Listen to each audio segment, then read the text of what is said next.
Hello and welcome to the Hometown Church Podcast. Thank you so much for joining us today. My name is Jesse Roskamp, and I am joined by a special guest, Tom McManus. How you doing today, Tom? Good. Thanks for having me. Yeah, thanks for being here. Today, we are continuing this little series that we've been kind of doing over the last couple episodes where we have been taking a closer look at what we call our divine focus. And what our divine focus is 5 areas of ministry that we have kind of settled on as a church to really put all of our resources and time and effort into making great. And what this stemmed out of was a desire to be better at our mission. And our mission is to make healthy disciples who passionately love Jesus and authentically love people. That's right. Yeah. And so we wanted to become really good at that, right? Because it's really easy to have that be our mindset and then just want to do a million different things to be good at that. But what we kind of settled on over the last couple of years is finding 5 areas that we're going to be exceptional at rather than just okay at.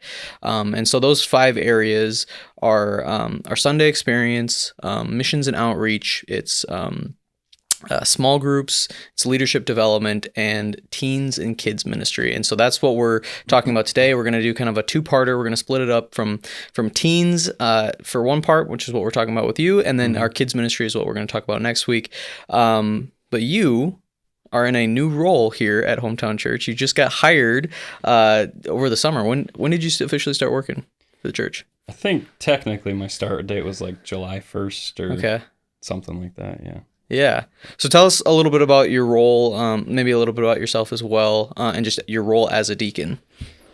Yeah, so my name's Tom McManus.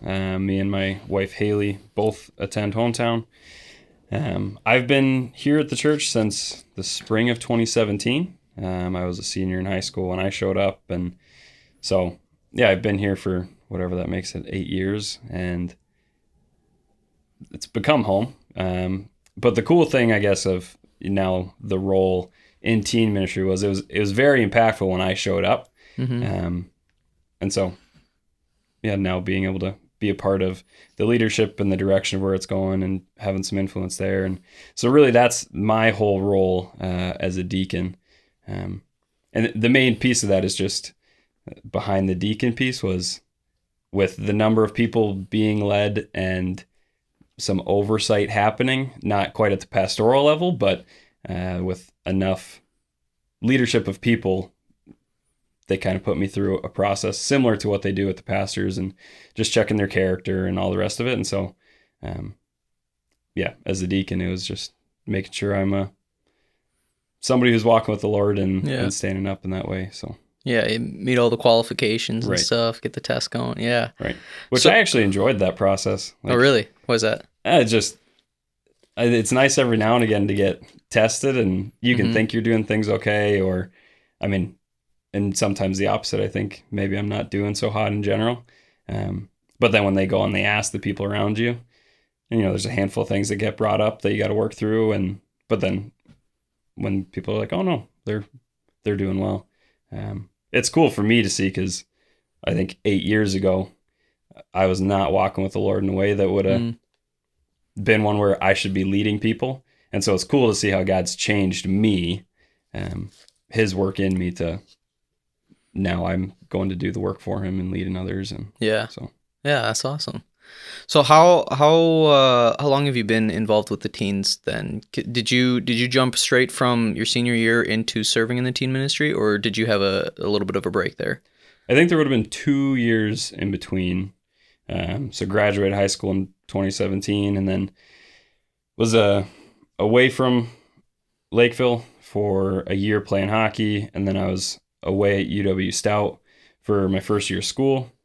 And then it would have been that following year when all the schools and everything went online during COVID that I jumped back in and was living in Lakeville, finishing up my schooling and hopped in leading with the teen ministry. Yeah.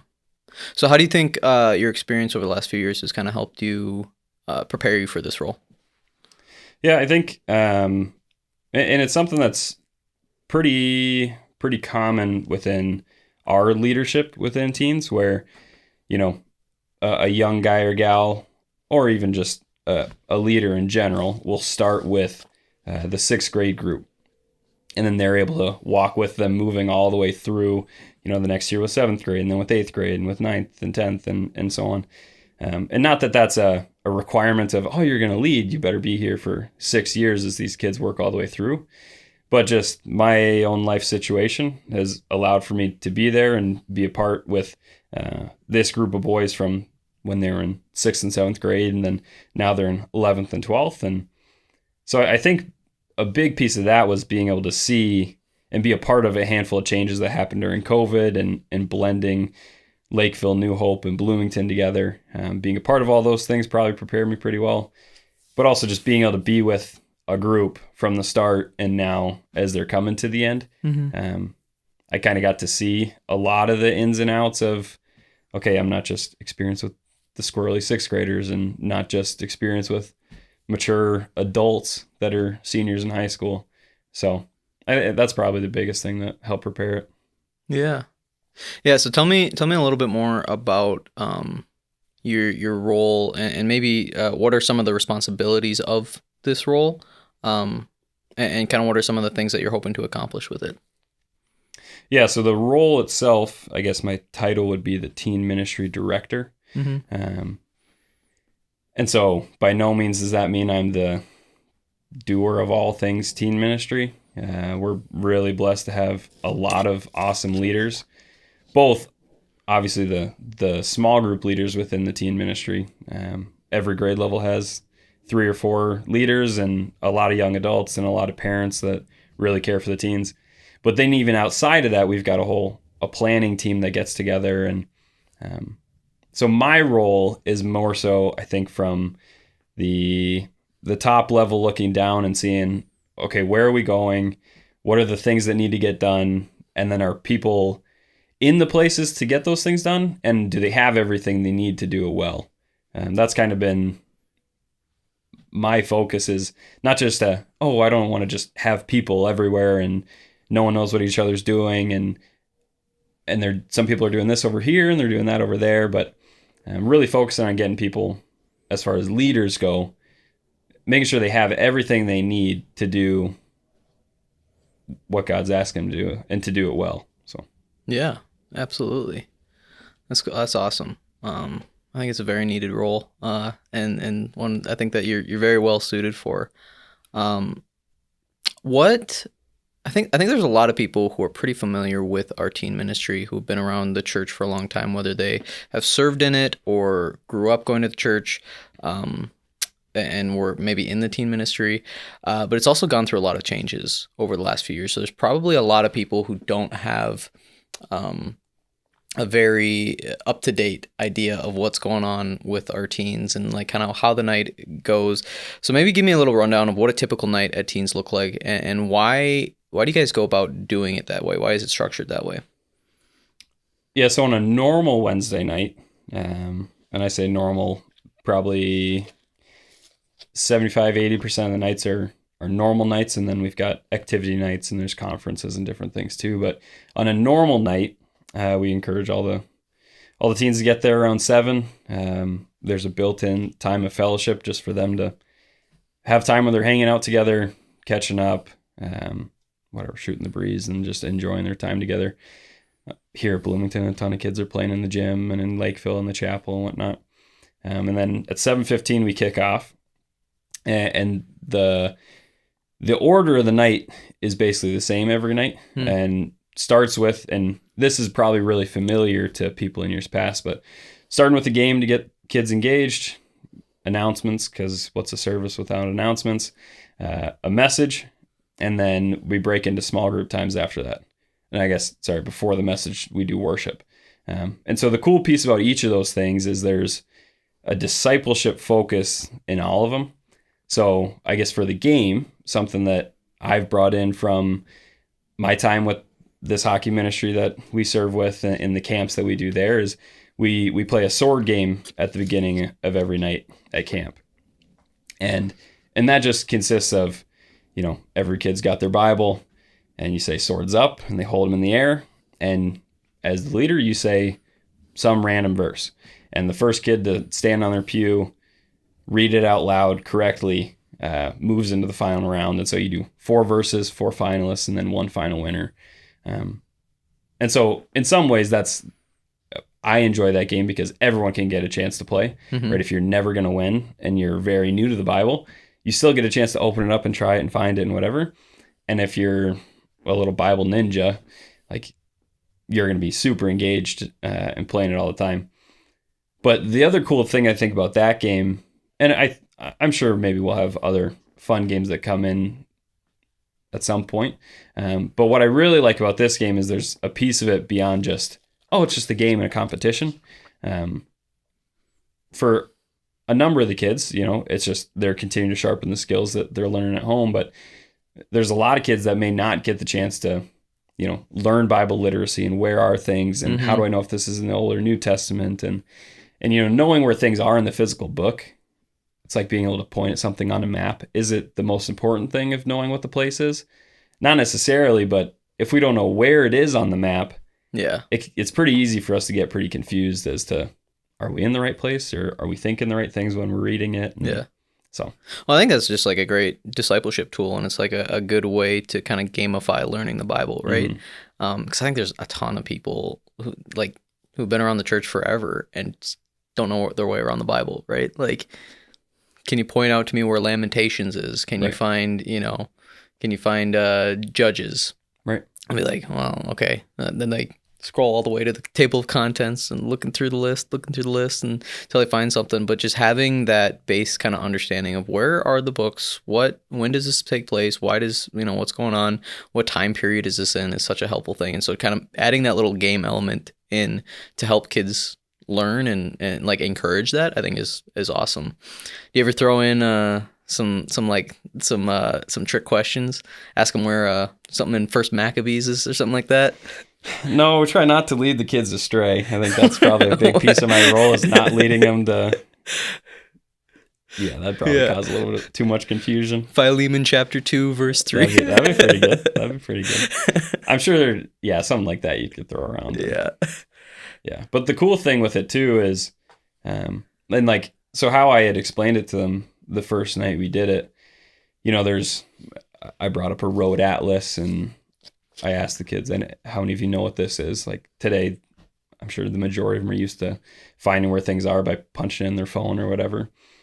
And one of the gals in the front row said, it's a road atlas.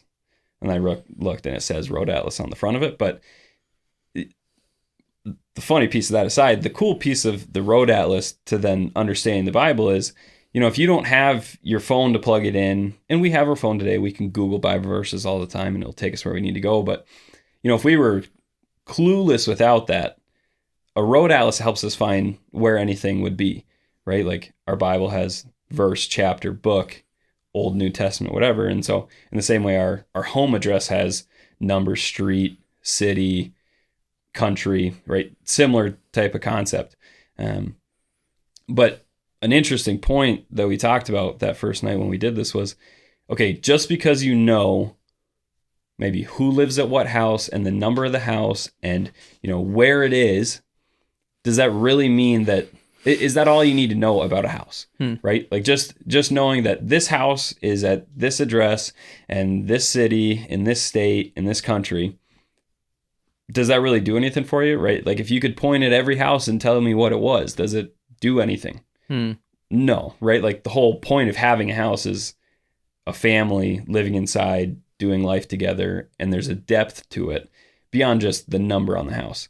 And so we were really trying to emphasize that with the kids of like this whole game that we're starting to do, and I think it's fun. I think the kids are thinking it's fun too, but trying to make sure that it's not this in of itself is not a spiritual skill, right? It's not the better you are at finding these things, the better you are in the eyes of God, right? Yes, it's a skill in that, the better you are at finding where things are, the more time you're in the Bible, the closer you're inevitably going to be to Jesus. But the skill in and of itself isn't the mark of somebody who's walking well with the Lord. Yeah, that's good. Yeah. I really like that. I think that's a great way, a great tool to be using, and and like we said, it's a tool for discipleship, right? Yeah. And I think something I've heard you talk about is creating consistency in the teen group. With the overall church of having the mission be to make healthy disciples who passionately love Jesus and authentically love people, and keeping discipleship as the focus, even for teens. Yep. So tell me a little bit about why that's something that's so important, of not just having a good place for teens to go, to have fun, to connect with people, but maintaining a focus on discipleship. Yeah, I guess a handful of thoughts there. And even one to start is like, teens are inevitably fun. So whatever we do with them, right, if we allow them to be involved, it's going to be a blast, right? Like we don't need to go and recreate all the wheels and make all these different things and bring in crazy lights and jumping around like crazy. Like teens are going to make things fun, right? Mm-hmm. God gave the youth a passion for enjoying life, right? Like something that I think as we become adults and we get so burdened by all these other things, we can forget to and just enjoy. And so like the teens make everything fun. But focusing on the mission of making healthy disciples who passionately love Jesus and authentically love people, our teen ministry is not a parachurch thing, right? We're not such and such teen ministry that just so happens to meet at the hometown church locations. It's hometown teens, right? And if as a church, where we're going is making healthy disciples who passionately love Jesus and authentically love people, well, the same should be true about our teens, right? With our teens, we're doing the same thing as we are with the broader church. And then even looking back at like, okay, why is the structure of our night that way? Well, we're playing a game that is focused on discipleship in having their word open and spending time in it. Announcements can be a pretty whatever. Sometimes you just listen to things you just want it to be over, but even that we're bringing in and having a number of the teens start to do the announcements and host and all the rest of it, because that's something we do on a Sunday. And so taking that opportunity to give the teens an opportunity to be involved and learn it, and there's discipleship there. And there's not a teen night when it's not a teen-led worship band, right? And so there's discipleship happening there, and they're practicing it and learning it. And now there's not teens that ever lead the messages. A handful of times they'll go up and share something, and whoever's speaking will bring them up for, sharing a story or a piece of encouragement. But then the last piece of small group time at the end after the message, right? That's all discipleship, right? The leaders meeting intentionally with our teens, encouraging them, facilitating this small group time, because that's what we do for the rest of our lives in the church, right? The rest of our lives in the church, we're meeting together, we're worshiping together, we're learning together, we're enjoying life together, having fun, playing games and fellowshipping. But also the rest of our life here at Hometown is in small group. And so teaching them, okay, here's the value of being in small group. Here's where we're going in small group. Here's what we're doing and what we talk about and the importance of it. It's all wrapped in that mission of making healthy disciples. And it's no different than what we're doing broader with the church. So, yeah, I think that's awesome. I think that's so important to keep that as the focus and keep that as the mission. Because I think there's a lot of teen groups out there that could get distracted with all the extra stuff and just having it be a fun space, but really keeping the mission in mind, I think is super key. So what makes you so passionate about serving teens? Like what drew you in, and what keeps you going with it? I was thinking about that. You had sent me that as one of the questions to think about, and I actually struggled to think about like what is it that makes me so passionate. I mean, on one hand, I enjoy the time I get to spend with the teens. I mean, there maybe one of it's just because we've got awesome teens at our church that are enjoyable to spend time with. But on one hand, I do just enjoy it. But I think, as I was thinking about it and not coming to a lot of it, was I think this is just where God has me. The season of life I'm in has allowed for a lot of flexibility to meet with and be really involved on Wednesdays, um, and to be able to connect well with them, right? Not so far beyond their stage of life to not understand what it is that they're going through, and not understand what it's like to grow up with a phone in your hands, and not to understand what it's like to grow up in a digital age. And so to some degree, I think it's just, this is where God has me and the season of life I'm in. And he's given me, I think, a decent bit of, I guess influence is probably the right word with our young people. And I mean, it's cool too, because they influence me a lot, learning a lot from them. And so, yeah, I think really it's just maybe less of, oh, I'm just so passionate and love teens and young people, which I do. But I think it's probably more so just, this is where God has me, and just trying to be obedient and serving. Yeah. Here. So. Yeah. I love that. And I've seen that in you a lot over the years, of just being willing to serve wherever you're needed.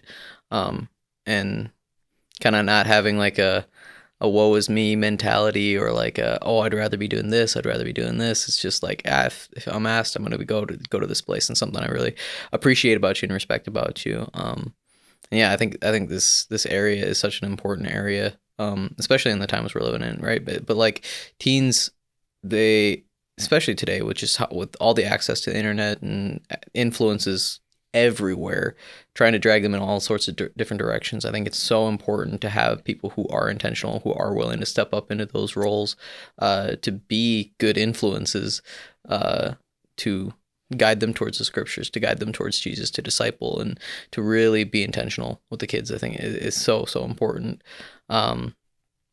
So when you're thinking about teen ministry, what are some of the keys to you to doing that well with this age range? Yeah, this is something that I've touched on quite a bit with our leaders, and I spent a little bit of time trying to find is there any studies that talk about it or anything, and maybe I just didn't look hard enough because I didn't see much, and so mostly it's just anecdotal from my own experience. But I think the biggest thing, in ministering with teens, and really just like having relationships with young people, and to some degree it's relationships with everybody, but it's the consistency of being there, and them being able to rely on you, right? I think as adults, we're, whether it's more self-sufficient or become more independent, or we have more responsibility on ourselves, and so we naturally don't have to lean on others as much, but we do, right? But as much as, we may need to lean on one another as friends, which we've even chatted about, becomes a lot less as, we become more mature, but we still need each other there for accountability and whatnot. But as far as the teens go, I mean, every week their life is changing, right? Every month they could be a radically different person in their outlook on things, and the things that are shared with them and what they're learning. And so because there's so much change, like them having there's so much change in their life, that if they can have one or two or a handful of just consistent people that honestly care about them, are willing to let them fail, when they do fail, they don't point their finger at them and get upset with them, but they just pick them back up and send them on their way again. Just the consistency piece in being there and prioritizing them. It may not, when they're in sixth grade, it may not seem like, this is the biggest thing. But when you've done that for years with them, and I that's probably one of the biggest things in my own life of, the people that were there all the time, nonstop, like when things do start to unravel, you've got somebody to hang on to. Yeah, I like that a lot. Yeah, because the teen stage of life is ever changing, right? Like physically, emotionally, spiritually, everything is constantly in motion. And I think for a lot of teens too, like home life can just be inconsistent as well, right? Like that's not a guarantee. Coming into church is having a consistent home life, and so being that consistent presence, I think is really good. How do you go about like trying to decide, like, how do you approach conversations with teens and trying to teach them things when it comes to like the scriptures and stuff? Because I think we see things pretty similarly here on how to approach the scriptures. Do you kind of take like let's leave things on the surface level, let's just teach them the basics, or try to just give them the hose and throw everything at them at once, or try to find like a balance there? Yeah, I think the balance is pretty key. This semester, we're walking through the Sermon on the Mount, walking through verse by verse what Jesus talks about in Matthew chapter 5-7. And, there's a handful of things that we'll come across that are, oh, what does this mean? What is he saying here? And so if we were to just, surface level, oh, Jesus says, go be a good person and do this and do that. Well, then when they go to school and they're saying, hey, this is what science believes to be true, and here's all the reasons why. And then they go, well, at church they said this is what I should do, but they don't have any reasons why. Like, the thing that feels deeper and more solidified is probably what they're going to lean towards. And so to some degree, maybe even backtracking to your question of like, do we try to go surface level or let them have the whole hose? To some degree, that probably depends on each teen, and really I think it's applicable no matter how old somebody is, right? Like when we look at somebody's spiritual age, even that can be so radically different than their physical age. And so there are some teens where it's like, hey, like, you're asking this question, go read all these verses or go read this book or go and like really contemplate this question and let's talk about it. And there's some where that would be just so over their head, and they maybe just need to actually sit down and go, okay, the first gospel is Matthew. He talked about this. And not to say that one's right, but it's just like, where are they in the process? And it's not just here's the answer for every teen, because it's not that way even as adults, right? It's not, here's the answer for what you need and what's best for you, right? Some of them can handle a fire hose, and some of them need a couple things that they can cling on to today because they're an infant as far as spiritually goes. And they'll walk along and pretty soon they're going to be drinking from the fire hose too and growing like crazy. And so I think that's something, even maybe back to the, like, what makes me so passionate question is, I think of all age groups, and this is probably like culture at large, not necessarily culture in the church, but I think teens are more looked, maybe not looked down upon, but expected a lot less than what they can actually handle, right? Like from the ages of 12 to 18, to some degree, we often refer to them as kids, right? And like, I've probably even said that a handful of times today. Yeah, I know I have. But the reality is, like, they're not kids, right? Like in the 1800s, there were 12-year-olds who were ship captains, right? There's 12-year-olds who run businesses. There's 12-year-olds who, and maybe they're not the biggest business you've ever seen in the world, but like there are young people today who are so much more capable than we give them credit for. Yeah. But because we've said, until you graduate high school and you turn 18 and you can't drive till you're 16 and you can't do all these other things until you leave the house and you're an adult then, I think there's so much stuff that we push off until then, to some degree, even including the responsibility we allow them to have, right? And not only are they capable of all that stuff, but they can actually do it really, really well. There's immaturity at times, and they need somebody alongside to say, hey, could have done this better, could have done that better. But they're going to need that in their early 20s whenever they start doing those things too. So yeah, I've been relatively passionate about that piece of, our young people are so much more capable than we give them credit for. And so when we allow them to stretch and challenge them, they step up in some pretty huge ways. Yeah. Yeah, I think that's awesome. It makes me think of, just Jesus and the disciples and how he handled children, right? He said, let the children come to me. And they're trying to keep them away. And I think there's a little bit of that attitude in our culture. Not everyone, but I think there are some people in the culture that look at teens that same way. Like they're not ready to come to Jesus on their own. Like they need to be spoon fed or walked, held by the hand to do things, but rather looking at each teen on an individual level, right? Because they are going to be at different levels, like you're talking about, and being willing to trust them with more than we think that they're capable of, because they are probably a lot more capable than we give them credit for. So yeah, I think that's huge. I think that's so important. Yeah. Yeah. Well, it was interesting, even Luis Camacho gave our first message to the teens this fall, and so he spoke on Matthew chapter 5, 1 through 12, which is known as the Beatitudes. And he challenged all the teens. He said, if any of you at any point this year can walk up to me and recite Matthew 5, 1 through 12 for memory, I mean, he'll give him a piece of candy, like this big candy bar or whatever it was.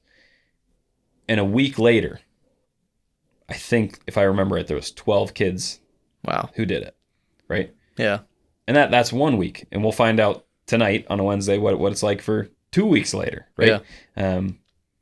But it's cool to even see the excitement that the young people get. And I don't think it's all for a candy bar. I think they realize that, oh, wow, like it is really valuable to put scripture to memory. And so being able to challenge them to those things, not just say like, hey, if you can go be nice to one person this week, I'll give you a high five. Like, no, like really challenge them to harder things. And they want to take on hard things. So, yeah.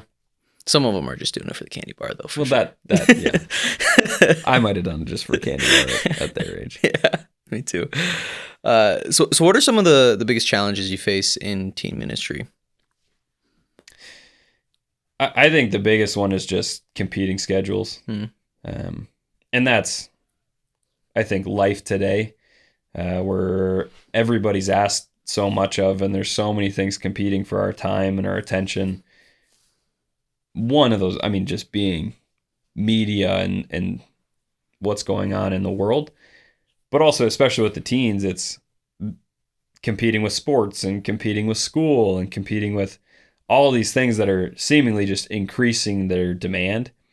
And so, we try to be as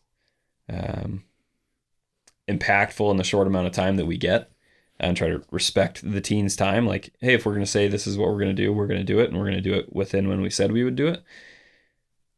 But I mean, there's always things trying to pull, like they try to pull all of us away. But there's always things trying to pull our teens to something else or adding into their schedule. And like I think many of us can relate to, sometimes it's easier to think, oh, maybe I should go do that extra thing rather than spend more time at church. Maybe I should go do that extra thing or play that extra sport or take on that extra class or all those things. And, I can always come back and find other time to prioritize Jesus. But that's probably the biggest challenge, is there's just so many things pulling them in different directions. And yeah, it can be pretty tough. Yeah. So how do you go about like managing that, competing with busy schedules and all that kind of stuff? I think on one hand, I don't know if it is so much a competing, right? Like, this is what we're here to do. And in the same way, like thinking about, I think we don't give teens as much credit. What teens play a sport and are super successful? The ones who are really passionate about the sport and they show up and they train and they love it. And when no one else is practicing, they're practicing. And so then they end up being super successful. And those are the same ones that not only are you not going to find missing a practice, they're not going to miss practice. They're going to show up early and they're going to be really involved. And so in the same way that that's true, and you can force kids to play sports, I think it's the same with our teen ministry. And so in one way, I think we're trying to make it an appealing and attractive place for them to be, a place where we treat them like adults and we treat them like not just, oh, you're young people and you don't know anything, but to really empower and encourage them Yeah. in a place where they feel like it's worth their time to be.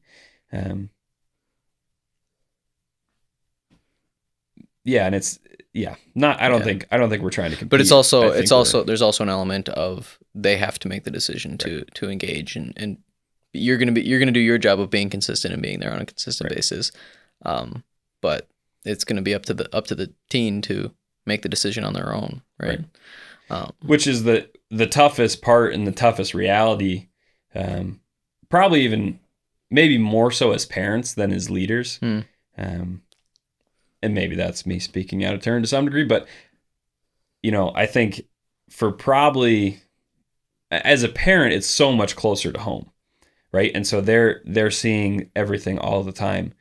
Whereas one of the benefits as the leaders, you're a little step back, and so maybe you don't see something as like, oh my goodness, they didn't make it to this thing, and I'm so worried about them, all the rest of it. You can kind of step back and see, okay, no, this is where we're going. There's seasons and times when things are heavier and all the rest of it, but being able to recognize that, okay, this is where we're moving, seeing what's happening, how do we make this a place where they want to be, but without like holding on to them so tight that they want to run away. Yeah, that's good. So what are some of your short-term and long-term kind of goals for teens in the future going forward? Yeah, obviously the main goal, right, is just what the mission is of making healthy disciples who passionately love Jesus and authentically love people. But really what that looks like in the short term is just for every teen and parent that shows up, our main goal is that they would all, one, come to know Jesus as their Lord and as their Savior. And then two, to be walking with him, right? Like none of the rest of it matters at all unless that's the case. We as leaders have talked about a handful of things, and I've shared this a handful of times, and maybe this is even part of what I'm so passionate about, is that there's so many things going on in our world that can draw our attention. There's really significant things that we could put our time and energy towards investing in and working on and caring about, and things that are super serious and super devastating, and people dying here and people dying there, and this political thing happening there and this political thing happening here. And those are all things that can take our focus and time and energy. But like something I've shared with our leaders a handful of times is like, as of today, right? There's all those other things happening, and I'm sure a lot of those things can get us fired up. But as of today, there are teens who show up on our Wednesday nights who don't know the Lord, and as of today are destined for hell. And so if we're not so focused and passionate about the eternity of the people that God's bringing to us, like, what else are we focused on, right? Like, yeah. Not that all the other things don't matter, not that the experience doesn't matter, and all, like, those things do matter because it can help lead to that. But the main thing is where are our young people's eternities?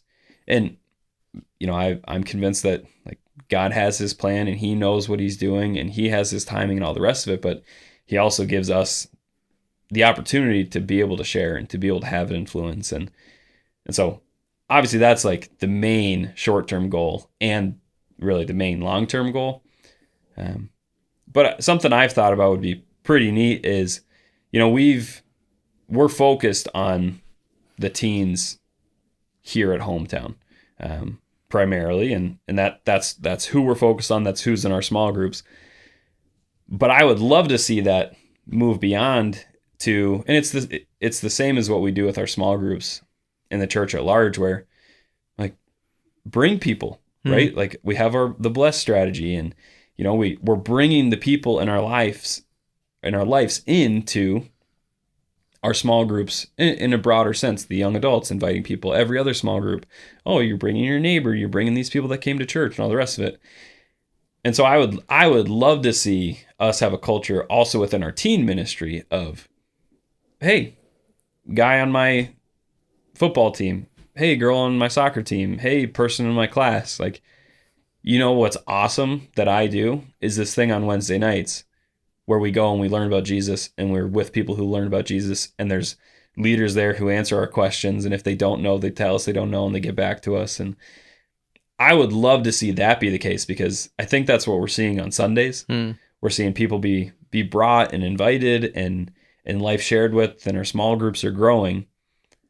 And so I would love to see our Wednesday night experience be the exact same. Yeah. Yeah. If part of being a healthy disciple is becoming someone who also makes disciples, right, then multiplication is going to be the end process, the end goal. So I love that, of just like expanding to become something that is drawing people in, not, it's both building up, but it's also drawing people in. I think that's awesome. Yeah. Yeah. Was there anything else in the teen world that we didn't cover today that you'd like to touch on, or any final thoughts before we wrap up the conversation today? Yeah, I don't know about things to touch on, but I think it's just something I've been pretty passionate about, is like our young people are super capable of a lot of things. And I think it's, we started this farm earlier this year, and I'm learning a lot about both myself as I'm down there managing things, but you learn a lot about why Jesus used sheep and animals when he talked about us. And so now having sheep and cows, I'm learning a lot about what he means when he's talking about those things. Yeah. And I think specifically for the teens, something I've learned managing these animals is when you put them in too tight of a confined space, they can handle it for a little bit of time, but pretty soon they're going to need to eat. And we can get so frustrated, I think, with the people we're managing and the people that we're leading, and we're like, this is what I need you to do. I want you to do this. But we got to first understand what are their needs and what's important to them. Because like the animals, their number one need is, I need to eat today and I need to not be killed. And I'm looking at you as a predator. Right. And so with our teens too, it's like, we need to make sure that they have everything they need to be successful in what they're doing and to chase after the Lord. And like with the animals, it normally comes at a cost of my time and my comfort to make sure that they have what they need. When it's raining, guess what? They still need to go eat. And so it'd be a lot more comfortable to sit inside and not go out and get wet or cold or all the rest of it. But I need to show up and make sure that they have what they need. And so, yeah, maybe that's probably it. Of our young people are so capable. As long as we can give them the space to do the things that God's created them to do uniquely, like, I think we're going to continue to be amazed by the things that they do. Yeah. That's awesome, dude. Yeah. Thanks for sharing. Thanks for coming on.